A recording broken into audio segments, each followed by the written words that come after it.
Hello wives, அனைவருக்கும் வணக்கம். மிதுன ராசிக்காரர்களே, நீங்கள் இப்படிதான். மிதுனம் உபயராசி. ராசிக்கரத்தில் 60 முதல் 90 பாகை வரையிலும் இருக்கும் பகுதி மிதுன ராசியில் அடக்கம். ஆண் பெண் இருவரது இணைப்புக்கு மிதுனம் என்ற பெயர் உண்டு. ஆம், பெண்மையும் ஆண்மையும் சம அளவில் மிளிரும் ராசி. இந்த ராசியை சேர்ந்த அன்பர்களுக்கு சேர்ந்து வாழும் இயல்பும் சுகாதாரத்தில் எச்சரிக்கையோடு செயல்படும் எண்ணமும் இருக்கும். உபயராசியின் இயல்பானது ஒரு செயலில் 2 பலன்களை எதிர்பார்க்கும்.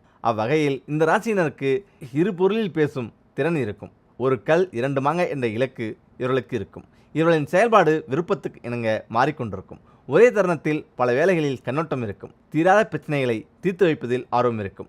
லக்கணத்துக்கு, அதாவது மிதுன ராசிக்கு அதிபதி புதன். மிருகசீரிசத்தின் பிற்பகுதியும் திருவாத்திரையும் புனர்பூசத்தின் 3/4 பங்கும் இந்த ராசியில் அடங்கும்.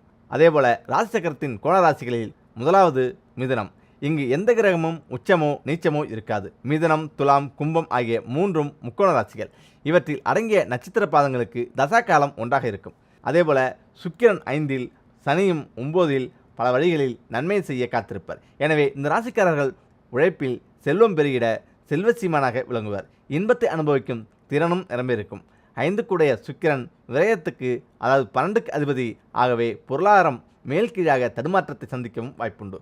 அதே நேரம் கும்பத்துக்கு உடைய சனி பாக்கியாவதி 9இல். ஆதலால் பொருளாதார வீழ்ச்சியை உழைப்பின் மூலம் சரி செய்து விடுவார்கள். எனினும் சுலபமான வழியில் அடைய வேண்டிய அதிகமான உழைப்பை அளித்து இதை பெறுவர். சேமிப்பில் இருக்கும் ஆர்வம் செலவு செய்வதில் சுணக்கம் வரும். சுக்கிரனும் சனியும் பலம் புரிந்து இருந்தால் தொழிலில் முன்னேறி சமுதாய அங்கீகாரம் பெறுவர். தரத்திலும் அந்தஸ்திலும் உயர்வு இருந்தாலும் உழைப்பாளியாக காட்டிக்கொள்வதில் ஆர்வம் இருக்கும். புதிய பொருட்களிலும் புது புது தொழில்களிலும் ஈர்ப்பு இருக்கும். அதேபோல் எச்சரிக்கையுடன் பழகும் பாங்கும் பொருளீட்ட பல வழிகளை தேர்ந்தெடுக்கும் துணிவும் இருக்கும். ஏனும் புது தொழில்முறையை தோற்றுவிக்கும் திறன் இருக்காது. பலரது கண்டுபிடிப்பில் இணைந்து தனது லாபத்தை பெருக்க முற்படுவது உண்டு. தன்னை சார்ந்தவர்களிடம் வலுவான நட்பு இருக்காது. ஆனால் கசப்பை வரவழைக்காமல் பார்த்துக்கொள்ளும் சாமர்த்தியம் உண்டு. எதையும் வியாபார நோக்குடன் பார்த்து சுயநலத்தை பூர்த்தி செய்ய விரும்புவர். நெருங்கிய நண்பர்கள் மற்றும் உறவினர் எண்ணிக்கை குறைவாகவே இருக்கும். ராசிநாதன் புதன் தனது வீடான கன்னியில் உச்சம் பெறுவது தனி சிறப்பு. வீடு, வாகனம் போன்றவற்றை முழுமையாக அனுபவிக்கும் யோகம் இருக்கும்.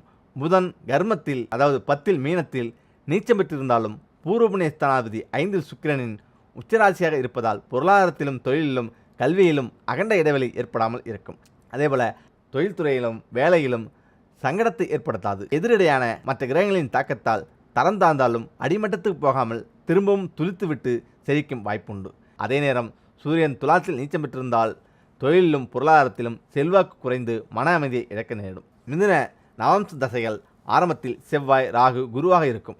பொதுவாக இந்த ராசிக்காரர்களுக்கு ஆரம்பகால பால்யம் செவ்வாய், ராகு, குரு இவர்கள் 3 பேரின் செயல்பாட்டில் நிர்ணயிக்கப்படும்.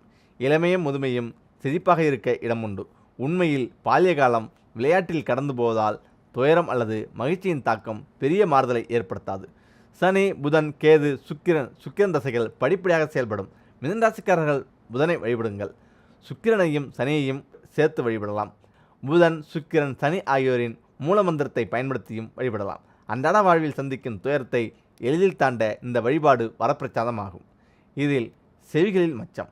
நம் உடம்பில் உள்ள மச்சங்களை குறிப்பிட்டு அதற்கேற்ப அமையும் குணாதிசயங்களை விளக்குகின்றன. அவ்வகையில் நம் காதுகளில் மச்சம் அமைந்தால் என்ன பலன் தெரியுமா? வலது செவியில் மச்சம் அமைந்திருப்பது ஆண்களுக்கு நல்ல பலனை தரும். பெண்களுக்கு சுமாரான பலனையே தரும். பலவிதமான தொழில்களில் நல்ல பயிற்சியும் தேர்ச்சியும் இருக்கும். பெற்றோரிடமும் மனைவியிடமும் அதிக பாசம் இருக்கும். இடது பக்க செயலில் மச்சம் இருப்பது ஆண்களுக்கு நல்ல பலனை அதிகம் தருவதில்லை. பெண்களுக்கு சிறந்த பலனை தரும். பணி எதுவாயினும் முயற்சியுடன் வெற்றி பெறுவார்கள். பிற்பகுதி வாழ்க்கை இவர்கள் விரும்பியவாறு அமையும்.